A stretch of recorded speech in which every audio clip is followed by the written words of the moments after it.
नमस्कार। आज की इस वीडियो में डिटेल में एनालिसिस करेंगे एस्थेटिक इंजीनियर्स लिमिटेड के आईपीओ का। कंपनी का डिटेल में एनालिसिस करेंगे, कंपनी के फाइनेंशियल फंडामेंटल वैल्यूएशन, सारी ही चीज़ों को समझने की कोशिश करेंगे। और वीडियो के एंड के अंदर मैं मेरा पर्सनल ओपिनियन देने की कोशिश करूंगा कि क्या आपको ये आईपीओ अप्लाई करना चाहिए या तो फिर आपको इसे अवॉइड करना चाहिए। तो बिना वक्त गवाए शुरू करते हैं आज के इस वीडियो को। और इसी तरीके के वीडियोज़ को पाने के लिए चैनल को सब्सक्राइब करके ऑल के नोटिफिकेशन बेल को ऑन करना ना भूलें। मैं यहाँ पर आ चुका हूँ मेरी स्क्रीन के ऊपर और कंपनी की ऑफिशियल वेबसाइट के ऊपर। यहाँ पर कंपनी का नाम है एस्थेटिक इंजीनियर्स लिमिटेड। और दोस्तों ये जो कंपनी है वो यहाँ पर इंटीरियर डिज़ाइनिंग का काम करती है। आप लोग यहाँ पर अलग अलग बिल्डिंग्स के फोटोज़ देख सकते हो। तो इन बिल्डिंग्स के अंदर जो यहाँ पर अलग अलग इंटीरियर लगा हुआ होता है, जैसे कि आप देख सकते हो यहाँ पर एक इंटीरियर का फोटो है। तो इस तरीके के इंटीरियर को यहाँ पर लगाने का कंपनी काम करती है।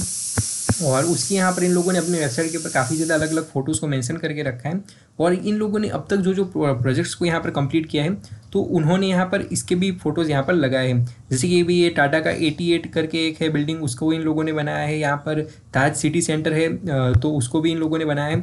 तो इस तरीके की अलग अलग जो मेन बड़ी बड़ी इंपॉर्टेंट बिल्डिंग्स हैं, तो उसके अंदर इंटीरियर का इन लोगों ने काम किया हुआ है। इनकी क्लाइंट लिस्ट के अंदर यहाँ पर टाटा आ जाता है, यहाँ पर इन्फोसिस आ जाता है, यहाँ पर L&T आ जाता है, गोदरेज आ जाता है। तो इतनी बड़ी बड़ी कंपनियों के लिए भी इस छोटी सी कंपनी ने यहाँ पर काम किया है, जो कि एक अच्छी चीज़ देखने को मिल रही है। और अगर हम लोग बात करें कंपनी के हेडक्वार्टर की, तो आज की तारीख के अंदर कंपनी जो है मेनली कोलकाता से ही ऑन एंड ऑपरेट हो रही है और वहाँ से ही इन लोगों का बिजनेस यहाँ पर रन हो रहा है।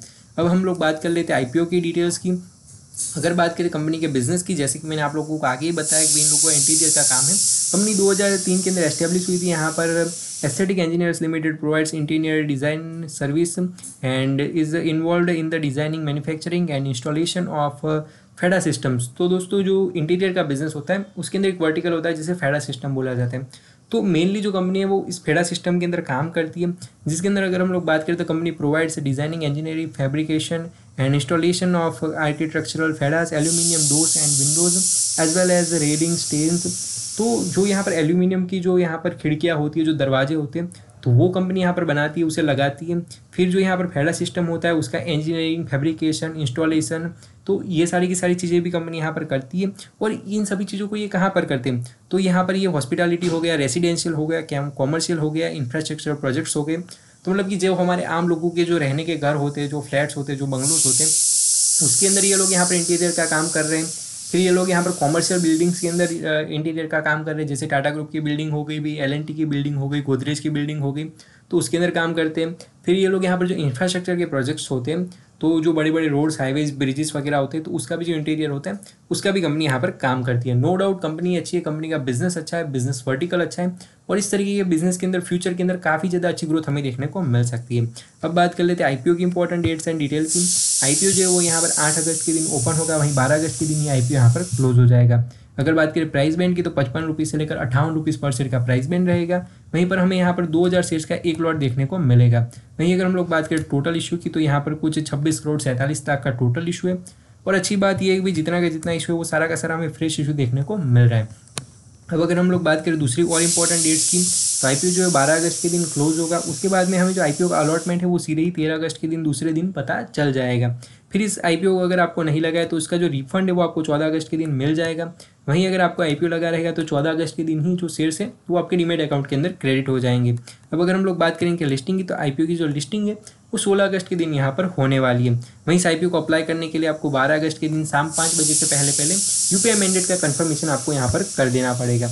तो ये यहाँ पर बात हो गई आईपीओ की। अगर हम लोग बात करें कैटेगरी वाइज लॉट साइज की और इन्वेस्टमेंट अमाउंट की, तो एज यूजुअल रिटेल कैटेगरी के अंदर आप सिर्फ और सिर्फ एक लॉट के लिए ही अप्लाई कर सकते हो, जहाँ पर आपको 2000 शेयर्स मिलेंगे और जो आपकी इन्वेस्टमेंट है वो 1,16,000 रुपीज़ की हो जाएगी। वहीं एच एन ए कैटेगरी के अंदर मिनिमम 2 लॉट के लिए अप्लाई करना पड़ेगा, 4000 शेयर्स मिलेंगे, 2,32,000 रुपीज़ की इन्वेस्टमेंट यहाँ पर हो जाएगी। वहीं दोस्तों अगर हम लोग बात करें प्रमोटर्स की और उनकी होल्डिंग की, तो यहाँ पर मिस्टर अविनाश अग्रवाल और दूसरे भी यहाँ पर अग्रवाल हैं।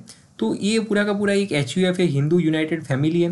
तो जो अग्रवाल परिवार है वही इस कंपनी को ऑन एंड ऑपरेट कर रहा है, वही लोग इस कंपनी के असली मालिक है। अगर हम लोग बात करें उनकी होल्डिंग की, तो इस आईपीओ से पहले अग्रवाल परिवार के पास में 100% स्टेक था, जो कि इस आईपीओ के बाद में घटकर यहाँ पर 73.50% हो जाएगा। लेकिन आईपीओ के बावजूद भी उन लोगों के पास में मेजॉरिटी ऑफ स्टेक रहेगा।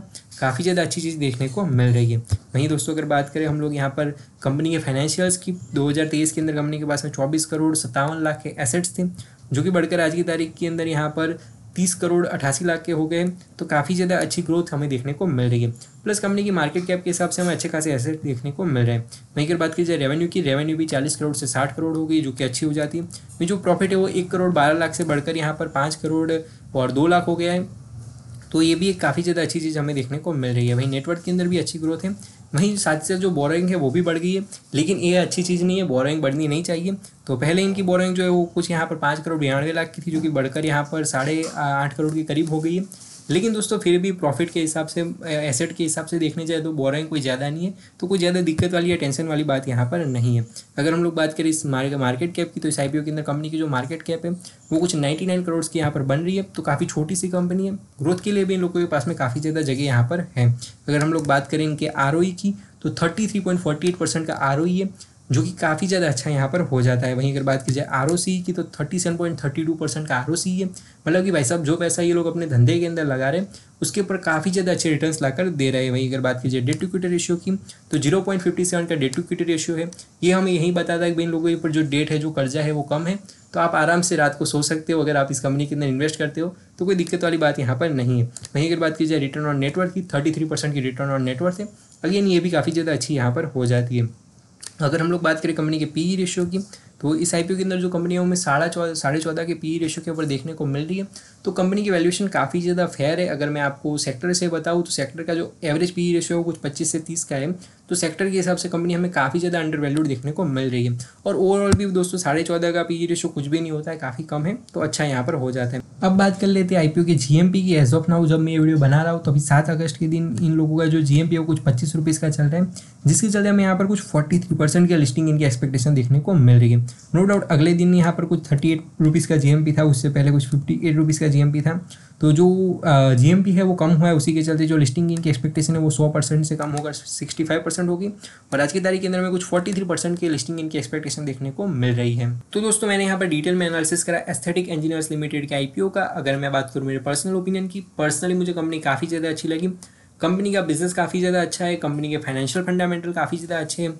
नो डाउट आप लोग इस कंपनी को लेकर एक लॉन्ग टर्म का विजन रख सकते हो। वहीं अगर मैं बात करूँ लिस्टिंग गेन की, तो दोस्तों आईपीओ का साइज़ काफ़ी ज़्यादा छोटा है, वैल्यूएशन काफ़ी ज़्यादा फेयर है, तो आपको काफ़ी ज़्यादा अच्छे लिस्टिंग गेन देखने को मिल सकते हैं, और काफ़ी ज़्यादा अच्छा सब्सक्रिप्शन भी हमें इस आईपीओ के अंदर देखने को मिल सकता है। तो बस यही कुछ ओपिनियन था मेरा इस आईपीओ को लेकर, और इसी तरीके के इंपॉर्टेंट वीडियोस को पाने के लिए चैनल को सब्सक्राइब करके ऑल के नोटिफिकेशन बेल ऑन करना ना भूलें।